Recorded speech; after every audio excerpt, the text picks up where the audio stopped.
Hola hola, salam Dior Bray. Sebelumnya perkenalkan, namaku Alvin Hostiadi. Di video ini aku akan update perkembangan kasus Ripple versus SEC lagi nih.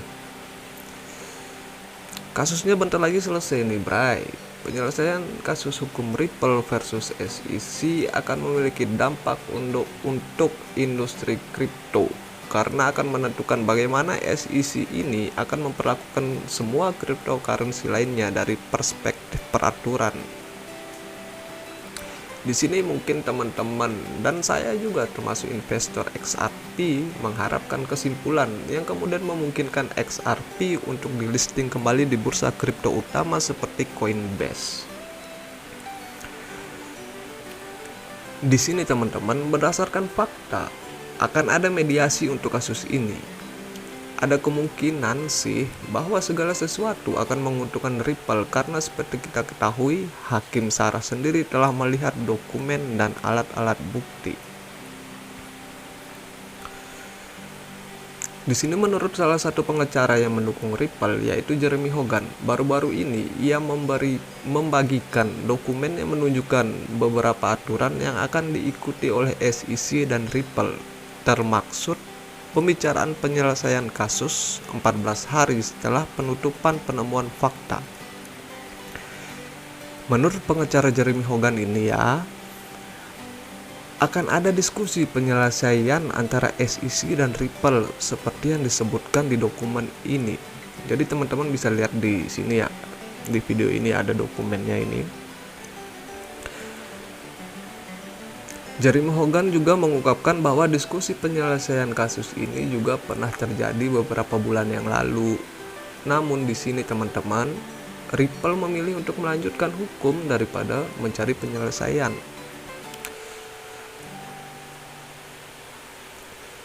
Penyelesaian kasus ini artinya teman-teman, kasus hukum antara Ripple dan SEC ini akan ditutup gitu, atau tidak dilanjutkan. Jadi proses ini seperti proses mediasi antara kedua belah pihak. Proses ini biasanya itu terjadi sebelum putusan akhir pengadilan, sebelum hasil akhir, diadakan mediasi.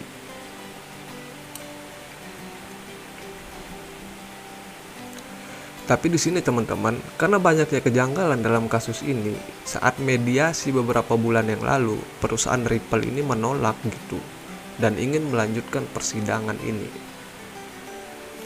Ya jelaslah Ripple-nya nolak ya, kan kita tahu ini SEC sendiri tidak jelas gitu gugatnya, banyak kejanggalan gitu dalam kasus ini.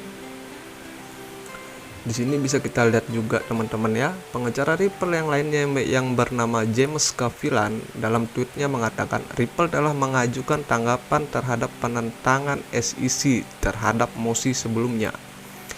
Di sini SEC meminta Ripple untuk merilis catatan pertemuan pada tanggal 9 November tahun 2018 antara CEO Ripple yaitu Brett Garlinghouse dan mantan komisaris SEC yang bernama Elad Rossman.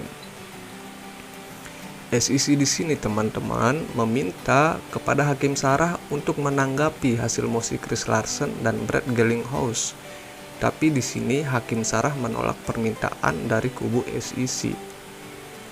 Teman-teman di sini bisa lihat nih, ini dokumennya. Dokumen Hakim Sarah menolak gitu permintaan dari SEC. Di sini kita ketahui bersama, kasus antara Ripple dan SEC terjadi pada tanggal 22 Desember tahun 2020. Dalam perjalanannya, banyak persidangan yang ditunda dengan berbagai alasan, dari alasan COVID-19, alasan dokumen dan alat-alat bukti yang belum lengkap, hingga akhir November kemarin karena kasus Omicron. Sidang itu ditunda ke Januari. Penundaan sidang terjadi berkali-kali, harusnya kasus ini berakhir di bulan Desember. Sebenarnya kalau tidak ada penundaan, kasus ini sudah ditutup di bulan Desember tahun 2021.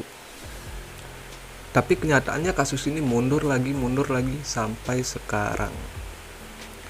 Tapi sekarang ada kepastian, Jeremy Hogan sendiri memperkirakan kasus ini akan selesai di bulan April tahun 2022 ini. Ada angin segar lah untuk kita yang holder XRP, melihat kasus ini bakal selesai di bulan April. Syukurnya di bulan April, jangan bulan Maret. Nanti kalau bulan Maret ini sebelum kenaikan suku bunga dari The Fed, kacau lagi, harga XRP nggak bisa naik tuh. Syukurnya di bulan April. Kan banyak teman-teman investor yang terjun di dunia kripto masih was-was sama putusan The Fed. Termasuk saya juga sih. Di sini jika teman-teman sudah mengenal kripto di tahun 2021 kemarin dan mengikuti perkembangan market kripto saat itu,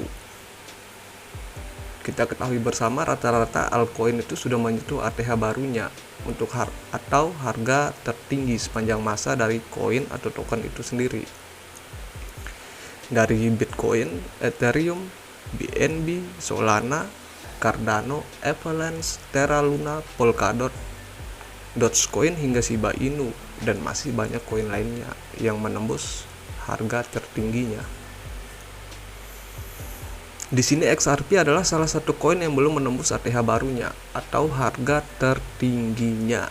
Saya pribadi holder XRP. Ini salah satu koin favorit saya. Dan saya meyakini tahun ini setelah kasus XRP selesai, XRP bisa new ATH. Apalagi nanti di bulan November 2022 ini ICO 20022 dijalankan. Bukan tidak mungkin XRP akan menembus harga tertingginya. Selalu ingat teman-teman, holder always win. Tapi ingat, koin atau token yang di hold yang punya fundamental bagus juga ya. Yang masuk dalam top altcoin lah.